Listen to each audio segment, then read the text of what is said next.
Welcome back to my channel Yummy Beyond. Ashada మాసం వచ్చిందంటే మనకి వెంటనే గుర్తొచ్చేవి వర్షాలు పడుతూ ఉంటాయి, గోరింటాకు, కుడుములు చేసుకుంటాం, తాటి అప్పడాలు, కొత్త కోడళ్ళు పుట్టింటికి వెళ్ళడం, ఇలా చాలా ట్రెడిషన్స్ ఉన్నాయి కదా. చిన్నప్పటి నుండి ఇవన్నీ ఫాలో అవుతూ చూస్తూ ఉన్నాం. కానీ ఎప్పుడైనా ఒక క్వశ్చన్ వచ్చిందా? Why only Ashadham? Why not every month? ఎందుకు ఇవన్నీ ఆషాఢంలోనే చేయాలి? In this video will talk about some interesting traditions in Ashada మాసం. ఫ్యూ ప్రాక్టీసెస్ సీజనల్ నీడ్స్ వల్ల వచ్చాయి, కొన్ని ఫార్మింగ్ లైఫ్ స్టైల్ వల్ల, కొన్ని ఫ్యామిలీ బాండింగ్ కోసం, ఇంకొన్ని డివోషనల్ బిలీఫ్స్ వల్ల. So let's understand the story behind traditions. First thing, why is Ashadham linked to rainy season? అసలు వర్షాకాలానికి ఆషాఢ మాసానికి సంబంధం ఏంటి? ఇన్ ఇండియా ఎవ్రీ మంత్ కూడా లింక్డ్ టు నేచర్. సో ఆషాఢ మాసం యూజువల్లీ వర్షాకాలం ప్రారంభమయ్యే సమయానికి వస్తుంది. మన యాన్సిస్టర్స్ ప్రకృతిని అబ్జర్వ్ చేసి జీవించేవాళ్ళు. సో వర్షాకాలం స్టార్ట్ అయ్యాక హ్యూమిడిటీ పెరుగుతుంది, ఇంట్లో తేమ పెరుగుతుంది, బట్టలు ఆరడానికి ఎక్కువ టైం పడుతుంది, ఫుడ్ త్వరగా పాడయ్యే అవకాశం ఉంటుంది, దోమలు పురుగులు పెరుగుతాయి.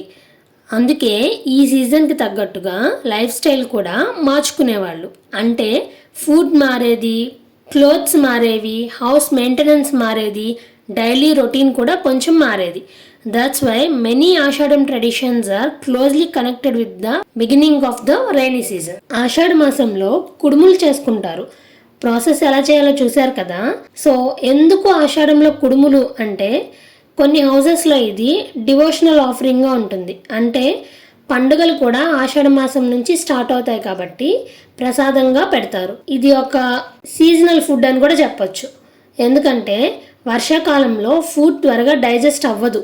ఆయిలీ ఫుడ్ తిన్నా, డీప్ ఫ్రైడ్ ఫుడ్ తిన్నా సరే డైజెషన్ తక్కువగా ఉంటుంది. కాబట్టి ఇలాంటి ఆవిరిపైన ఉడికించినవి అయితే త్వరగా డైజెస్ట్ అవుతాయి అండ్ సింపుల్ ఇంగ్రీడియంట్స్తో తయారవుతుంది. కాబట్టి ఈ కుడుములు అనేవి ఆషాఢ మాసంలో చేసుకునేవాళ్ళు. సెకండ్ వన్, ఆషాఢం అంటేనే గోరింటాకు.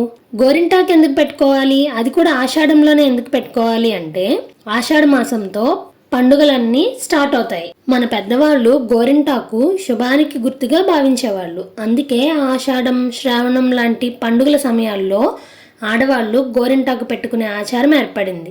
అది కాకుండా వర్షాలు పడతాయి కాబట్టి ఎక్కువ పొలం పనులు చేసుకునే వాళ్ళు కాబట్టి ఆ టైంలో గోరింటాకులో యాంటీ మైక్రోబయల్ లక్షణాలు ఉండొచ్చు అని అంటారు, నాట్ కంప్లీట్లీ. సో అది కూడా ఒక ఫ్యాక్టర్. అలానే ఒక ఫ్యామిలీ గ్యాదరింగ్ లాగా ఉంటుంది అని చెప్పి కూడా ఈ గోరింటాకు పెట్టుకునే సాంప్రదాయం కూడా వచ్చింది. థర్డ్ వన్, ఆల్రెడీ చెప్పాం కదా ఆషాఢ మాసంతోనే పండుగలు స్టార్ట్ అవుతాయని చెప్పి. సో ఉపవాసాలు కూడా బాగా చేసేవాళ్ళు. Next, fresh and hot food. మన పెద్దవాళ్ళు ఎందుకు ఎప్పుడు వేడివేడిగా తిను అని చెప్పేవాళ్ళు?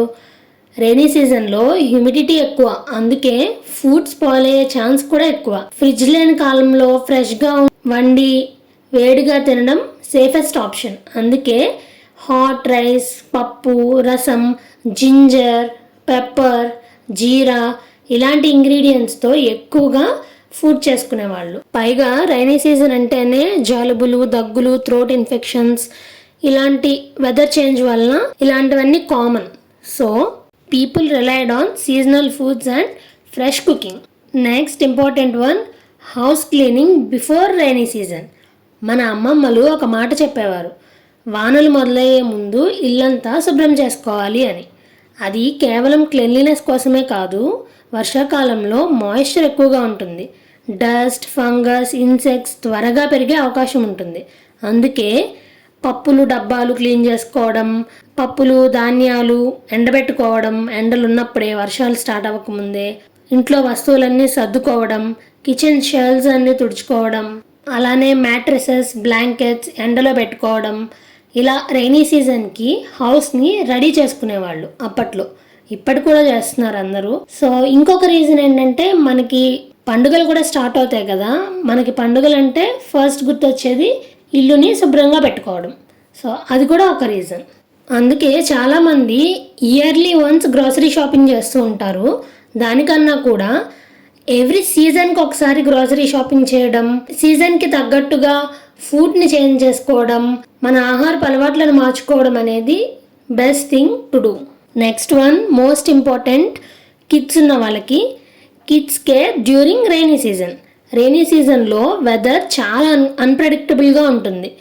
మార్నింగ్ ఏమో చల్లగా, ఆఫ్టర్నూన్ హ్యూమిడ్గా ఉంటుంది, ఈవినింగ్ రైనీగా ఉంటుంది. అందుకే పిల్లలకి వెరీ థిక్ స్వెటర్స్ కూడా అవసరం లేదు, వెరీ థిన్ క్లోత్స్ కూడా కాదు, సాఫ్ట్ కాటన్ క్లోత్స్. అవసరం అనిపిస్తే ఒక లైట్ లేయర్ యాడ్ చేయడం, బట్టలు తడిస్తే వెంటనే మార్చడం, షూస్ తడిగా ఉంటే ఆరబెట్టడం, చేతులు కడుక్కోవడం, ఫ్రెష్ ఫుడ్ ఇవ్వడం, పర్టికులర్గా ఏ పూటకి ఆ పూట కుక్ చేసి వేడిగా తినిపించడం పిల్లలకి. ఇవి సింపుల్ కానీ useful habits. Most important thing fruits and hydration. Water తాగడం మానేస్తారు చల్లగా ఉందని చెప్పి. Hydration is very important. అలానే ఫ్రెష్ ఫ్రూట్స్ అండ్ వెజిటబుల్స్ కూడా. సో మన యాన్సెస్టర్స్ చేసిన ప్రతి పని సైన్స్ అని చెప్పలేం, అలానే మిత్స్ అని కూడా చెప్పలేం. చాలా ట్రెడిషన్స్ నేచర్ని అబ్జర్వ్ చేస్తూ, సీజన్కి అడాప్ట్ అవుతూ, ఫ్యామిలీ లైఫ్ని ఈజీ చేసుకోవడానికి ఏర్పడినవి. సో అందుకే వీటి వెనుక ఉన్న మీనింగ్ తెలుసుకున్నప్పుడు చాలా ఇంట్రెస్టింగ్గా అనిపిస్తుంది. So that's it for the video. See you in the next video. Bye bye.